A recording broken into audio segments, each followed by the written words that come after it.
제가 사역하는 것은 그 많은 사람들이 소위 성경에 나오는 용어대로 하면 문둥병자라는 사람들이 사는 곳입니다. 거기서는 거의 반 이상이 팔다리가 다 떨어져서 없어진 그런 사람들입니다. 처음에 한 몇 년 전, 2, 3년 전에 들어올 때는 그래도 멀쩡하던 사람들이 1년, 2년, 3년 이렇게 지나게 될 때는 팔다리가 하나씩 떨어져서 나중에는 몸뚱아리만 남는 그런 모습으로 표현하게 됩니다. 저는 거기서 그 사람들에게 도와줄 수 없는, 들어줄 수 없는 소원을 물어볼 때가 많습니다. 당신들의 소원이 무엇이냐? 여러분들, 사람들이 기대하지 않았지만은 누군가 소원이 무엇이냐고 이렇게 묻는다면 대단히 기쁨을 갖게 됩니다. 그러면 거의 대다수의 사람들이 제게 이렇게 말합니다. 그저 다른 건 아니고 한 번쯤 큰 밥그릇에 밥을 가득 담아서 채소 몇 가지라도 넣고 배가 부르도록 한번 먹어봤으면 좋겠다 하는 그런 얘기입니다. 그때 저는 그들에게 얘기합니다. 조금만 기다리면은 하늘나라에 가면 충분히 먹을 수 있고 그때까지만 참아야 되겠다, 그렇게 얘기를 합니다. 그래서 그들은 저에게 축복 기도를 원합니다. 그 내용은 하루 더 빨리 천국 가게 해달라는 그런 기도입니다. 그래서 저는 그들에게 축복 기도를 원할 때마다 늘 머리에 손을 얹고 이 형제를, 이 자매를 하나님 빨리 데려가서서 하는 것이 최대의 축복 기도로서 제가 늘 해봤습니다. 근데 미국에 와서 사람들이 제게 축복 기도를 원하는데 들어보면 한 사람도 빨리 천국에 가게 해달라고 기도해달라는 사람이 없었습니다. 조금 더 있다가 이 세상 더 오래 살게 해주셔서 한 그런 기도를 해달라는 부탁입니다. 여러분, 썩어질 이 세상 욕심 아무리 부려봐도 결국은 아무것도 남는 것이 없는데 정말 우리가 영생으로 살 수 있는 하늘나라의 그 축복은 왜 그렇게 자꾸 미루고만 있는지 제가 이번에 한 달 동안 이 미국에 있는 동안에 제가 느끼게 됐습니다. 한 병자가 제게 이런 소원을 말했습니다. 많은 사람이 다 한번 배불리 먹었으면 이렇게 얘기를 했는데 이 사람만은 제가 한번 일어서서 두 발로 일어서 봤으면 좋겠습니다 하는 그런 얘기였습니다. 여러분, 이 발가락이 아무것도 아닌 것 같아도 이 발가락이 없으면 설 수가 없습니다. 걸어갈 수도 없습니다. 이 발가락이 다 떨어지고 나면 그냥 자꾸 쓰러지게 됩니다. 근데 이 사람이 발가락이 반이 다 떨어진 그런 사람이었습니다. 그러니까 두 다리는 있는데 뒤뚱거리면서 걸을 수가 없으니까 기어다니는 그런 입장밖에 되지 못했습니다. 그래서 그 말을 듣고 나서 제가 한번 생각해 봤습니다. 이 사람은 어떻게 한번 해줄까 하고 생각하다 마침 제가 생각이 났습니다. 그래서 제 양말을 벗어서, 한쪽 양말을 벗어서 거기다가 마른 짚을 꽉 채워갖고 신겨봤습니다. 그랬더니 그 사람이 신고 일어섰는데 발가락 형태로 이렇게 돼 있으니까 설 수가 있었습니다. 그래서 한 다리만 그렇게 되니까 두 발자국 걸어보더니 자기가 이제야 걸어봤다는 겁니다. 아이고, 소원 풀었습니다. 그래서 저는 그래, 참 다행이다 이렇게 생각하고 기뻐했습니다. 그러던 그가 매일 저를 찾아왔는데 어느 날부터는 오질 않았습니다. 그래서 왜 안 오는가 하고 생각하다가 무슨 일이 있나 하고 제가 찾아를 가봤습니다. 그래서 보니까 뒤에서 이렇게 봤는데 보니까 양쪽 다리에 그 양말을 신고는 서서 왔다 갔다 하면서 자랑을 하고 있었습니다. 제가 그 사람을 양말 한 짝만 시켜줘서 한 몇 발짝 걷게는 해줬지만 양말 한 짝은 제가 갖고 있었는데 언제 저 사람이 저 두 번째 양말을 들고 갔나 하는 생각을 해서 집에 와서 찾아보니까 그 양말이 없었습니다. 하나만 줬는데 둘을 다 가져가 버린 겁니다. 그래서 뭐 그런가 보다 하고 있었습니다. 한 달쯤 지났는데 이 사람이 왔습니다. 한 양말을 들고 왔습니다. 그럼 제 앞에 가서 엎드리면서 선생님, 제가 죄인입니다. 그래서 무슨 죄입니까? 하니까 제가 선생님 양말을 하나를 훔쳤습니다. 하나는 저를 주셨지만은 하나만 주셨는데 제가 이제는 두 발자국만 걷고 싶은 게 소원이었는데 두 발을 걷고 나니까 10발짝이 걷고 싶어서 그 양말을 제가 훔쳐다가 제가 그렇게 만들어서 지금 한 달을 이렇게 신고 있었습니다. 그래서 제가 죄인입니다. 죽을 죄를 졌습니다. 제가 지옥 갈 것 같습니다. 그러면서 울었습니다. 그래서 제가 그분에게 그렇게 얘기를 했습니다. 아니요, 당신 그건 잘못 생각했다고. 내가 그날 둘 때 한 반만 시켜주고 그 두 번째 짝도 당신은 준 거라고. 당신은 전혀 죄를 진 게 아니에요. 두 가지 다가 당신 거니까 아무 염려 말고 천국 가시오. 두 발로 걸어서 간다면 얼마나 더 좋겠어 하고 위로를 했습니다. 그때 그는 엉엉 소리를 내면서 울면서 제가 이제 선생님 말씀 듣고 나서 다시 거듭났습니다. 여러분, 저는 지금까지 사람 중에서 양말 2짝 신고 거듭났다는 그 복음을 전하는 것을 제가 처음 들었습니다. 여러분들은 양말이 2짝, 3짝 그것이 그렇게 귀하다고 보지 못합니다. 그러나 어떤 사람에게는 양말 한 짝이 생명과도 같이 그렇게 귀하게 여기고 감사히 여겼다 하는 그런 일도 있었다는 사실입니다. 그래서 자기가 거듭났다, 새로운 생명을 얻은 것 같다까지 그런 고백을 하게 됩니다. 오늘 본문 말씀에는 이보다 더 극적인 장면이 나타납니다. 예수님께서 많은 이적과 복음을 전하시는데 그 당시 서민들은 믿고 따랐지만 당시 교권자들은, 다시 말해서 대제사장들과 바리새인들은 믿지 않았습니다. 그래서 이들은 예수님의 어떻게만 트집을 잡아서 고소하고 핍박할까 하는 그런 기회만 노리고 있었습니다. 그러던 어느 날 예수님께서 성전에 나오시니까 많은 백성들이 예수님을 앞에 모여서 말씀 듣기를 원했습니다. 그때 예수님께서 말씀을 가르치시는데 바리새인들이 드디어 예수님을 올매 몰아넣을 계책을 쓰게 됩니다. 이것이 오늘 본문 말씀의 간음한 여인에 대한 처벌 문제입니다. 다시 말해서 범죄 현장에서 잡힌 간음한 젊은 여인을 끌고 예수님 앞에 나왔다는 것입니다. 여러분, 신명기에 보면 그 모세의 오경인데 약혼한 여자가 간음죄를 범했을 때는 돌로 죽이게 되어 있습니다. 이제 이 여자는 범죄 현장에서 잡혔기 때문에 이제는 죽을 수밖에 없는 절대절명의 순간이 되었습니다. 이 여자를 끌고 예수님 앞에 이 많은 백성들이 와서 손에 돌을 들고는 예수님 앞에 서서 이 여자를 때릴까요 말까요, 죽일까요 말까요 하면서 묻습니다. 물론 이 사람들이 몰라서 묻는 것이 아닙니다. 이 기회에 그리스도에게 고소할 핑계를 잡으려는 그러한 속셈입니다. 만약에 예수께서 그래 모세 율법대로 죽이라, 돌로 치라 이렇게 얘기한다면 지금까지 예수란 사람이 사랑을 전했고 원수를 사랑하고까지 하고 용서를 하라고 했는데 다 거짓말이었다 이렇게 되고, 또 치지 말고 용서하라 그러면 율법을 어긴 사람이다 이렇게 말해도 처벌되고 저렇게 말해도 핍박할 수 있는 그런 요건을 갖게 됩니다. 이제 이 여자는 반드시 죽어야 될 운명에 놓이게 됐습니다. 그런데 예수님께서 조용하게 말씀하십니다. 너희 중에 죄 없는 자가 먼저 돌을 치라.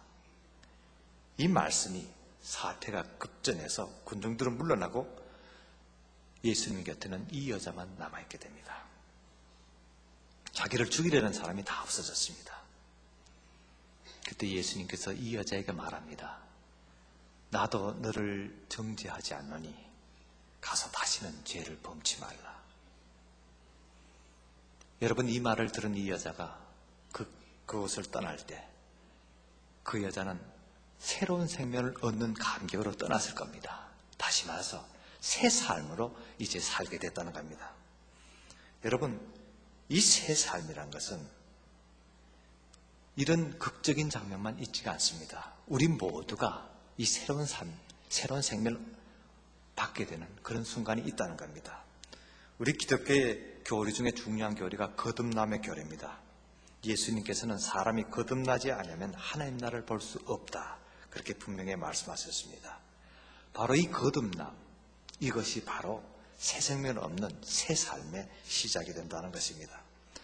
여러분, 이 여자는 이렇게 새 삶을 얻었을 때 이것이야말로 감사에 넘치는 감사가 충만한 일생이 되었으라고 봅니다. 마지막 운명적인 순간에서 구원받아서 이때 떠나는 이 여자의 그 마음속에는 오직 주님에 대한 감사, 그 감사한 충만밖에 없을 것입니다. 이 여자는 자기 편에서는 어떤 대가도 지불한 것이 없습니다. 또 어떤 노력도 한 가지 한 적도 없습니다. 무조건적인 주님의 은혜로 생명을 얻었다는 것입니다. 여러분, 아무 대가도 없이 아무 노력도 없이 무조건적으로 생명을 얻었다는 것, 그 여자에게는 무엇이 남겠습니까? 오직 감사하는 마음밖에 없습니다. 이 여자가 그 후에 어떻게 변화됐는지는 성경 기록이 없습니다. 그러나 우리가 충분히 알 수 있는 것은 이 여자가 주님에 대한 감사한 생활을 했을 거라고 봅니다. 여러분, 이 군중들이 돌을 들고 와서 예수 앞에 섰을 때 예수님께서는 그들에게 대꾸도 하지 않았습니다. 오늘 본문에 보면 나옵니다만 먼저 땅에다 손가락으로 글을 쓰십니다. 여러분, 성경 전체를 봐서 예수님께서 글을 쓰신 장면은 이 장면밖에 없습니다. 딱 하나. 그렇다면 여러분 궁금하지 않습니까? 과연 예수님께서 그때 땅에다 무엇이라고 썼겠는가 하는 것입니다. 많은 사람들이 삥 둘러서서 돌을 들고는 칠까요 말까요 하고 섰을 때 예수님께서는 아무 말씀 않고 땅에다 글을 씁니다. 그때 사람들은 예수가 할 말이 없구나, 이제 졌구나 생각해서 살기 등등해서 예수님 앞에 와서 그 앞에 몇 사람은 그 글을 쓴 것을 볼 수가 있었습니다. 그때 사람들이 그 글을 봤을 때 과연 예수님께서 무엇을 썼던가를 우리가 추측할 수가 있었습니다. 일어서셔서 예수께서 글을 쓰신 다음에 일어서셔서 하신 말씀이 너희 중에 죄 없는 자가 먼저 돌을 치라, 그렇게 말합니다. 그때 우리 본문에는 상세하게 설명이 되지 않습니다만 다른 외경에 보면 이렇게 되어 있습니다. 그 글을 본 사람들부터 먼저 하나씩 둘씩 피해 가더라 하는 장면이 나옵니다. 그래서 많은 학자들이 이런 연구를 했습니다. 독일에서 학자들도 1800년대부터 이런 연구를 했는데 그때 예수님께서 글 쓴 내용이 무엇일까 하는 것을 연구를 했는데 그때 1800년대 나온 어떤 주석에 보면 그 사람이 그것을 연구한 내용이 나와 있습니다. 그 내용이 그 사람 쓴 것이 물론 확실치 않다고 보지만은 내용은 이렇습니다. 그때 예수님께서는 그 앞에 그 글을 보는 사람의 이름과 그 사람의 죄를 썼다는 겁니다. 그러니까 예수가 뭘 썼나, 이 사람은 졌구나, 할 말이 없어서 무슨 글을 쓰는구나 하고 바로 예수님 앞에 있던 사람이 먼저 그 글을 보니까 갑자기 자기 이름이, 알리지 않은 자기 이름이 써있고 그 옆에 자기 제목이 써있으니까 이 사람이 놀래서 예수님께서 너희 중에 죄 없는 자가 돌을 치라 하니까 자기는 분명히 죄인이니까 먼저 하나씩 물러가게 되고 저 사람이 왜 물러가나 하니까 한 사람씩 또 그를 보게 되고 그래서 물러갔다는 그런 해석도 나왔습니다. 그러나 여러분, 그러나 하나 분명한 것은 예수님께서 너희 중에 죄 없는 자가 하는 그 죄가 바로 이 여자가 보면 그 죄를 말한다는 사실입니다. 여러분, 너희들은 똑같이 이 여자 똑같은 간음죄를 지었으면서도 들키지 않았다는 그 하나로, 사람들에게 들키지 않았다는 그 하나만으로, 감췄다는 그 하나만으로 돌을 두고 이 여자만 죄인이라고 치겠느냐? 여기서 하나님의 공의를 말씀하셨다는 겁니다. 그 죄 없는 자 누구냐? 이 여자와 똑같은 간음죄를 짓지 않은 자가 이 자리에서 누가 있느냐? 그 간음죄 짓지 않은 자가 대를 돌로 치라. 여러분, 간음죄가 무엇입니까? 하나님을 배역하고 우상에 빠지는 것, 세상 욕심에 빠지는 그것이 간음죄입니다. 그것이 가장 큰 간음죄가 된다는 사실을 우리 구약 성경에서 선지자들이 얼마든지 우리에게 질책했던 사실입니다. 사랑하는 여러분, 이 간음죄는 어떤 특별한 사람만 지는 거로 생각합니다. 그러나 여러분, 하나님 말씀에 배역하고 하나님 은혜에 배은해서 세상 욕심에 묻히며 살 때 그것이 바로 간음죄라는 사실을 아셔야 됩니다. 사랑하는 여러분, 바로 예수님께서 바로 이 점을 지적하셨습니다. 너희도 똑같은 이 여자와 똑같은 죄를 지으면서 단지 들키지 않았다는 거, 너희들이 숨겼다는 그 자체만으로 이 여자에게 돌을 칠 수 있느냐 하는 사실입니다. 사랑하는 여러분, 이런 죄 속에서도 우리 하나님께서는 무조건적으로 용서하시고 은혜를 주십니다. 이것이 바로 주님의 사랑이었고 주님의 은혜였던 사실입니다. 한 번은 이런 일이 있었습니다. 어떤 여자가 매일 아침마다 제가 지나가는 자리에서 기도를 하고 있었습니다. 우리는 그게 전기라든가 이 불이 없어서 아침에 해가 뜨면 낮이고 저녁이 되면 밤, 이 두 가지 시간밖에 없었습니다. 그래서 아침이 되면 제가 나서서 한 사람씩 이렇게 만나게 되는데, 여러분, 이게 귀가 없으면 들리지가 않습니다. 이 귀 자체가 들리는 역할을 합니다. 또 하나는 입술이 없으면 말을 못합니다. 이 말이 안 나옵니다. 그리고 웃지를 못합니다. 여러분, 웃는 것도 바로 입술로 합니다. 근데 이 사람들이 귀가 떨어지고 입술이 썩어지고 그 다음에 이 눈덩이 이것이 또 썩어지면 이것이 눈알이 빠지게 됩니다. 눈까지 벌게 됩니다. 보지 못하고 듣지 못하고 말하지 못하는 그런 입장이 됩니다. 그런 사람들한테 내가 말로 설교를 할 수 없고 말로 뭘 복음을 전할 수가 없었습니다. 그래서 제가 눈이 없는 사람은 제가 끌어안고 있고, 그래서 눈이 보는 사람은 제가 손을 잡든가 등을 만지면서 얼굴을 닦아줍니다. 그러면 그 사람들은 지금도 그 병이 진행되고 있기 때문에 얼굴에서 진이라든가 이 고름이 자꾸 흘러내립니다. 그걸 한참 이렇게 닦아주면 그때서야 그가 말합니다. 정말 선생께서 제게 정말 은혜로운 말씀을 하십니다. 제가 그때 생각했습니다. 하나님의 말씀은 입으로만 전하는 것이 아니고 손과 발로도 전할 수 있구나 하는 건 사실을 제가 깨달았습니다. 이 눈 속에, 이 눈알이 빠진 그 속에 깊습니다.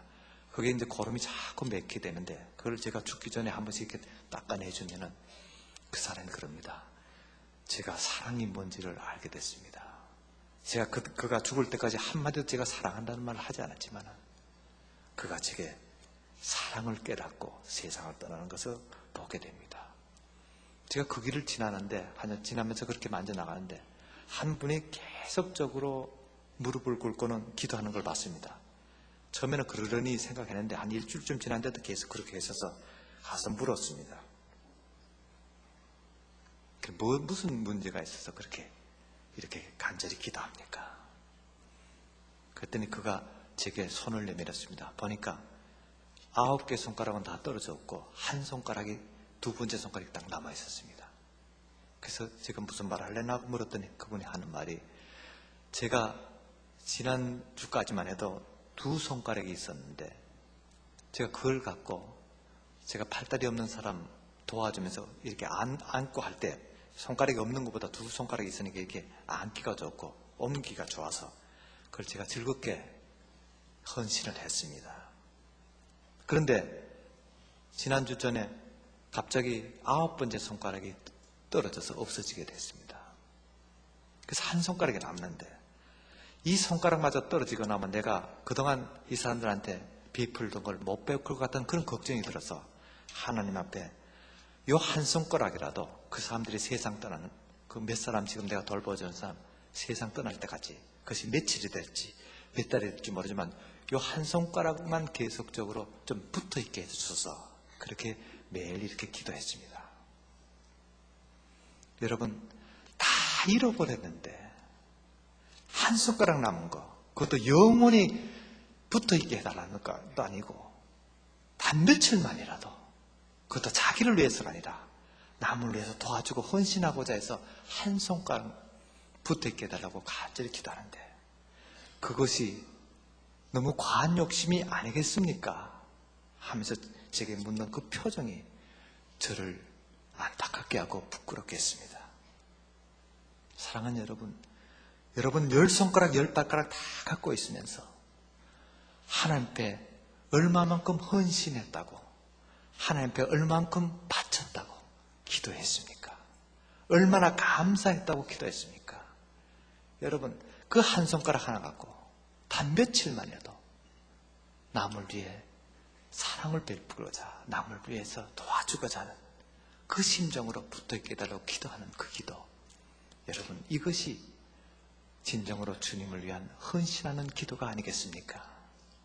여러분은 10배, 20배 이 사람보다 많은 감사기도 할 수 있고 헌신기도 할 수 있는데 과연 지금까지 어떻게 기도를 하셨습니까? 여러분, 이 여인은 새로운 삶을 가졌을 때 다시 죄를 범치 않는 삶이 됐다는 사실입니다. 예수님께서 내가 떠나면 다시는 죄를 범치 말라 했습니다. 이 말을 이 여자는 결코 잊지 않았을 겁니다. 그래서 이 여자는 늘 2번 다시 이를 죄짓지 않는 그런 생활을 했다고 봅니다. 우리 성경 본문에는 상세한 기록이 없습니다만 초대교회 기록에 보면 이 여자가 나가서 진정으로 회개하고 일생 동안 주님 복음 전하면서 평생을 주를 위해 살고 헌신했던 그런 기록이 나와 있습니다. 여러분, 다시는 죄를 범치 않으려는 그 삶이 바로 주님께 헌신하는 삶이 되고 헌신이 충만한 삶이 된다 하는 사실입니다. 사랑하는 여러분, 예수님께서 우리에게 늘 말씀하십니다. 용서한다. 그러나 다시 죄를 범치 말라. 이 말씀은 여러분, 다시 죄를 범치 않는 그 생활은 소극적인 생활입니다. 그러나 적극적인 생활이란 것은 헌신하는 삶입니다. 주를 위해서 몸 바치고 주의 복음을 위해서 선교하는 사업이 바로 적극적인 주님의 말씀을 이행하는 사랑이다 하는 사실을 여러분 아셔야 됩니다. 여러분, 제가 한 번은 그 문둥병자들만 있다가 나와서 먹을 거 없으면 나와서 제 지하교회에 찾아가면은 제가 오고 가다 지하교회를 여러 개를 설립을 하게 됐습니다.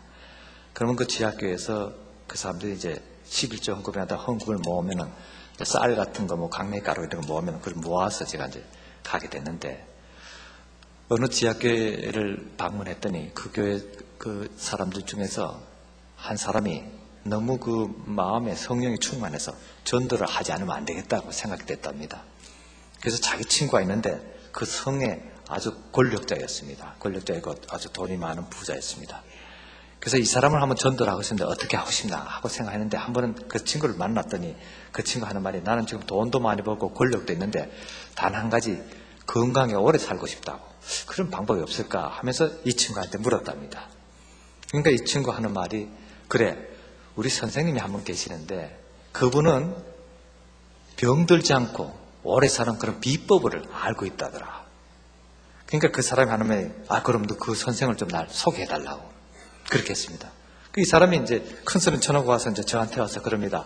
선생님, 병들지 않고 늙지 않는 비법을 제가 있다고 큰 소리 쳤는데 어떡할까요? 그래요.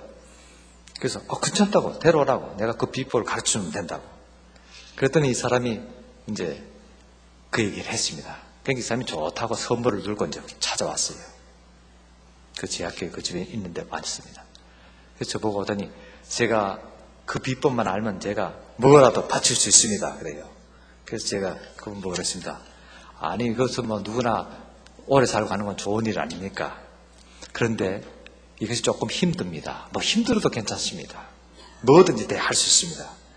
그래요. 그렇다면은 첫째로 믿음이 있어야 됩니다. 그게 무슨 믿음입니까? 우리를 창조하신 절대자에 대한 그 믿음이 가져야 됩니다. 그럼요. 저도 믿습니다. 상제를 저도 믿습니다. 하늘에 있는 분, 그럼 저도 얼마든지 믿을 수 있습니다. 그래요. 그 다음엔 두 번째는 사랑이 필요합니다. 저도 사랑이 많습니다. 제 아내도 사랑하고 자식도 사랑하고 제가 좋아하는 거 다 사랑합니다. 그래요. 그래서 제가 이 사랑은 내가 얻기만 하고 누구한테 좋기만 하는 것이 아니라 때로는 쓰라림도 삼킬 줄 아는 것이 사랑입니다. 물론입니다. 제 아내하고 부부싸움 할 때 제 아내가 뭐라 그래도 저는 가끔 참을 때가 있습니다. 그 정도만 안 됩니까? 그렇게 얘기를 합니다. 그럼 당신은 사랑도 알고 믿음도 있다고 하니까 그럼 나랑 같이 갑시다. 그래서 그분을 데리고 떠났습니다. 제가 있는 마을로 들어갑니다. 저는 처음으로 권력자하고 같이 여행하니까 그렇게 편한 줄 몰랐어요. 기차 자리도 좋은 자리 차지하고 검색도 아무도 없었습니다. 이 사람이 다 알아서 처리를 합니다. 그래서 제가 사는 그 문둥병자 되는 그 마을로 들어갔습니다. 들어가서 가만히 보니까 이 사람이 갑자기 눈이 둥그레져요. 저 사람이 사람이냐 아니냐 이렇게 합니다. 그럴 수밖에 없죠. 팔다리가 있는 사람도 보니까 손이 없고 얼굴은 다 이그러졌고 또 그 중에 반은 팔다리가 없는 사람이 몸뚱아리만 이렇게 딱 남아서 누워 있습니다. 자기는 말만 들었지 정말 이렇게 이 사람들이 이렇게 많은 줄 몰랐다고 그래요. 그래서 그날 토굴에 들어갔습니다. 거기는 한 200여 명의 사람들이 다리가 없는 사람들 모여있는 곳이었습니다. 오늘 밤 여기서 잡시다. 그러면 내가 불로 장생할 수 있는 그런 약을 제가 소개해드리겠습니다. 그거 먹기만 하면 됩니다. 이 사람 기대를 했습니다. 참기 힘들지만 기대를 하고 갑자기 이 사람이 수건을 꺼내는데 손을 둥둥 감아요. 그래서 왜 그러냐니까 혹시 병균이 옮을까봐 그런다고 그랬어요. 이 사람은 당신이 사랑이 많은 사람이 뭐 그걸 겁을 내느냐고. 그러니까 이 사람이 또 얼른 내려놓습니다. 믿음과 사랑만 있으면 무서울 게 없지 않느냐고. 그래서 제가 자게 됐습니다. 이 병자들이 이 살이 썩기 전에는 고름이 맺힙니다. 고름이 맺혀서 그게 썩어지면 이 고름이 이제 썩은 마지막 병군의 집합체거든요. 그럴 때는 이렇게 봉우리가 지게 됩니다. 그때는 굉장히 아픕니다. 그래서 그걸 이렇게 짜줘야 돼요. 그러니까 이 짠다는 게 참 쉽지 않아요. 그게 너무 굳어갖고 이 손으로 떼지 않아서 제가 그때 거기 살면서 하나 개발한 것은 이 침으로 입에서 나온 침으로 이걸 하니까 이게 잘 물렁물렁해져서 짜지더라고요. 침이 좋아서. 근데 침을 아무리 발라도 잘 안 되죠. 그러면 입으로 그걸 핥아줘야 됩니다. 그걸 이렇게 핥아주고 이렇게 되면 그게 금방 녹아집니다. 그 체온이라는 거 그게 있어서. 근데 그날 밤도 보니까 몇 사람이 그걸 등에 그게 나서 썩기 전에 그렇게 아파서 고통을 했습니다. 그래서 자, 이제 당신이 먹을 약이 왔다. 등을 뱉겠습니다. 이것을 먹어라. 이걸 먹으면은 당신 병들지 않고 불로 장생하는 거다. 이제 그 사람이 그걸 봤습니다. 노란 고름이 터질 마다 이렇게 하고 있습니다. 한참 내려다보더니 못하겠다 그래요. 자기가 한번 수건을 고기에 넣었더니 손으로 이렇게 눌러봅니다. 단단해서 안 되거든요. 손으로 안 된다. 입으로 먹어줘야 된다. 그때 그가 못하겠다는 거예요. 그럼 당신은 뭐 병들어도 할 수 없겠다 했더니 그럼 내가 시범을 보일 테니까 그럼 해보라고. 내가 하는데 뭐 당신 못할 거 있냐고. 그래서 제가 그 앞에 무릎을 꿇고 머리를 숙이고 그 고름을 입에 댔습니다. 여러분, 사랑은 그 상대 앞에 무릎을 꿇고 머리를 숙이고 먼저 겸손한 자세가 돼야 된다는 겁니다. 한참이나 한 10분, 20분가량을 제가 빨았습니다. 그때 그것이 터졌습니다. 그리고 일어났습니다. 바로 이것이다. 여러분, 사랑이 뭔지 압니까? 예수님께서 우리를 죄를 위해서 십자가에 달려 죽으셨습니다. 여러분, 우리는 이렇게 알고 있습니다. 예수님께서 우리를 위해서 십자가에 달리신 이것은 이렇게 해석되는 겁니다. 우리 죄를 예수님께서 씹어 삼키셨다는 겁니다. 여러분, 예수님께서 십자가에 달리신 것은 우리의 더러운 죄, 모든 죄를 삼키신 것을 말합니다. 사랑은 상대방의 허물과 죄를 삼키는 것입니다. 여러분, 사랑은 문둥병자의 고름을 먹는 것입니다. 동정하는 것이 아니다. 그냥 비추어주는 것이 아닙니다. 여러분, 이 점을 아셔야 된다는 겁니다. 우리 주님께서 우리를 위해서 십자가에 달리신 것만이 아니라 우리 죄를 삼키셔서 먹으셨기 때문에 우리 죄를 깨끗이 사하실 수가 있습니다. 우리 죄가 없어졌다는 것입니다. 주님께서 우리 죄를 삼키셨기 때문입니다. 그렇기 때문에 그 당시 예수께서 십자가에 달리실 때는 만고에 없는 죄인으로서 세상을 떠나셨습니다. 하나님의 심판을 우리 대신 받으신 겁니다. 그래서 우리가 의롭다함을 입었고 우리가 천국 갈 수 있는 축복을 받게 됐다는 사실입니다. 우리 더러울 때 씻을 수 없는 더러운 죄를 주님께서 먹으셨기 때문에 우리가 이렇게 이 자리에 와서 찬양할 수 있고 하나님께 영광을 올릴 수 있고 하나님의 자녀라는 특권을 얻을 수 있다는 이 사실을 잊지 마셔야 됩니다. 이것이 사랑입니다, 여러분. 우리도 이 사랑이 실천해야 된다는 겁니다. 여러분, 아내를 사랑하면 그 안에 허물을 먹어야 됩니다. 남편을 사랑하면 남편의 허물을 먹어야 됩니다.